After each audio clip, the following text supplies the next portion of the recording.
इस वीडियो में हम लोग जानेंगे कि बैलेंस शीट किसको बोलते हैं, टाइप्स ऑफ अलग अलग बैलेंस शीट क्या है, आपका मार्शलिंग क्या होता है आपका बैलेंस शीट में। ये सब जो चीज़ है जो आपका कॉन्सेप्ट जरूरी है और एमसीक्यू में पूछ भी सकता है, उस पर हम लोग इस वीडियो में सीखेंगे। ठीक है, ठीक है। सबसे पहले बैलेंस शीट किसको बोलते हैं ये आपको पता ही होगा। बैलेंस शीट आपका फाइनेंशियल पोजीशन, किसी भी कंपनी का फाइनेंशियल पोजीशन जो बताने का काम करे उसको क्या बोलते हैं हम लोग, बैलेंस शीट। एक प्रकार से ये आपका फाइनेंशियल स्टेटमेंट का एक हिस्सा है। फाइनेंशियल स्टेटमेंट में तीन चीज आता है, आपका एक ट्रेडिंग अकाउंट, दूसरा प्रॉफिट लॉस अकाउंट और तीसरा बैलेंस शीट। तो बैलेंस शीट जो होता है क्या, आपका कंपनी का फाइनेंशियल पोजीशन बताने का काम करता है। ठीक है, कि कितना उसमें लिक्विडिटी मेंटेन है। सो अब मार्शलिंग क्या होता है भाई, marshalling of asset and liabilities बोलने का क्या मतलब हुआ। ठीक है, मार्शलिंग बोलने का मतलब होता है कि बैलेंस शीट पे ना हम लोग एसेट्स और लायबिलिटी को रिकॉर्ड कैसे करते हैं, किस ऑर्डर में, किस अरेंजमेंट में, उसको बोलते हैं क्या, मार्शलिंग। तो ये लिखा हुआ है, marshalling of asset and liabilities refers to the systematic arrangement of assets and liability in specific order.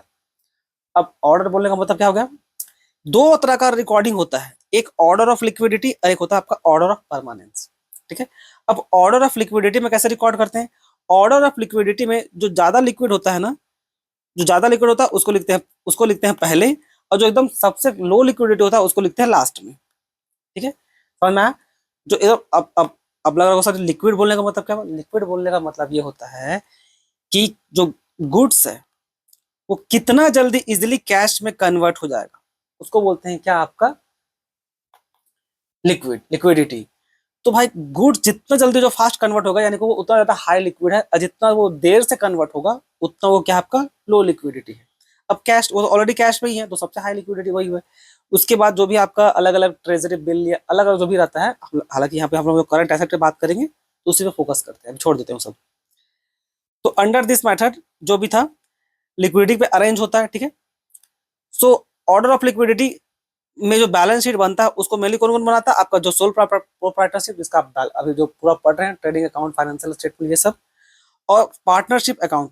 जो पार्टनरशिप जो होता है ना, पार्टनरशिप फर्म, वो लोग मेनली इसको फॉलो करता है। ये देखिए आपका ये आपका इसी को आपका है।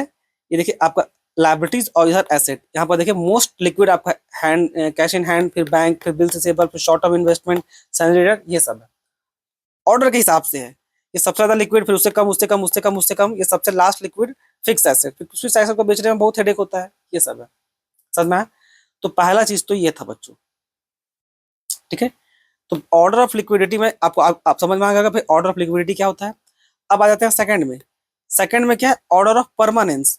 ऑर्डर ऑफ परमानेंस बोलने का मतलब है जब उसका उल्टा, कौन कितना लंबा समय तक बिजनेस में रहेगा उसको क्या बोलते हैं, ऑर्डर ऑफ परमानेंस। ठीक है, अब ऑर्डर ऑफ परमानेंस देख लीजिए।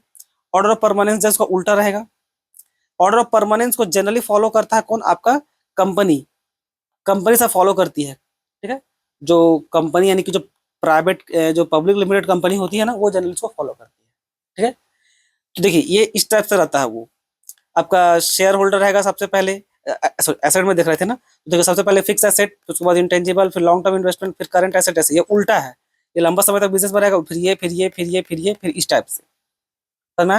तो इसको क्या बोलते हैं, ऑर्डर ऑफ परमानेंस। तो ये हो गया मार्शलिंग। यहाँ तक तो क्या हो गया, ये हो गया, यहाँ तक हम लोग का हुआ मार्शलिंग। तो मार्शलिंग बोलने का मतलब क्या है भाई, कि एसेट्स और लायबिलिटी का रिकॉर्डिंग कैसे करते हैं। रिकॉर्डिंग करने का दो तरीका है, ऑर्डर ऑफ लिक्विडिटी, कि कौन कितना लिक्विड है, जो मोस्ट लिक्विड होगा पहले और जो सबसे लिस्ट लिक्विड होगा उसको बाद में। ऑर्डर ऑफ परमानेंस उसका जस्ट उल्टा, जो लंबा समय तक बिजनेस में रहेगा उसको पहले, और जो सबसे कम समय, कम बहुत जल्दी बिजनेस में चला जाएगा वो एकदम लास्ट में। अब type of balance sheet, generally हम लोग दो तरह का बैलेंस शीट बनाते हैं, एक आपका हॉरिजॉन्टल बैलेंस शीट और एक आपका वर्टिकल बैलेंस शीट। ठीक है, हॉरिजॉन्टल बैलेंस शीट को हम लोग टू साइडेड बैलेंस शीट या टी शेप या टी शेप बैलेंस शीट ही बोलते हैं। टी शेप बैलेंस शीट बोलने का मतलब ये जो ऐसे बैलेंस शीट बनाते हैं ना, इधर लिखते हैं लायबिलिटी, इधर लिखते हैं एसेट, उसको क्या बोलते हैं, टी शेप बैलेंस शीट। यानी कि देखिए ये वाला, ये है आपका क्या, हॉरिजॉन्टल या T shape balance sheet. Horizontal और टी शेप, हॉरिजॉन्टल और टी शेप बैलेंस शीट जो ऑर्डर ऑफ लिक्विडिटी के हिसाब से रहता है, इसको कौन बनाता है, एक जो आप पढ़ रहे हैं सो सोल प्रोप्राइटरशिप बनाता है, और दूसरा जो पार्टनरशिप फर्म, जो कास्ट्रोल में पढ़िएगा वो लोग बनाता है। ठीक है, और vertical balance sheet, vertical balance sheet आपका सिंगल साइड कॉलम रहता है, इसको हम लोग स्टेटमेंट फॉर्म में रहता है। ठीक है, इसमें क्या है, ये देखिए वर्टिकल बोलने का मतलब है, देखिए ये वो इस टाइप में रहता है, और ये हॉरिजॉन्टल क्या है, इस टाइप में रहता है। देखिए तो ये आपका हॉरिजॉन्टल जो टी शेप में देखिए ऐसे है, इधर लाइबिलिटीज इधर एसेट इस प्रकार से है। लेकिन जो आपका ये है ये वाला ऑर्डर ऑफ परमानेंस,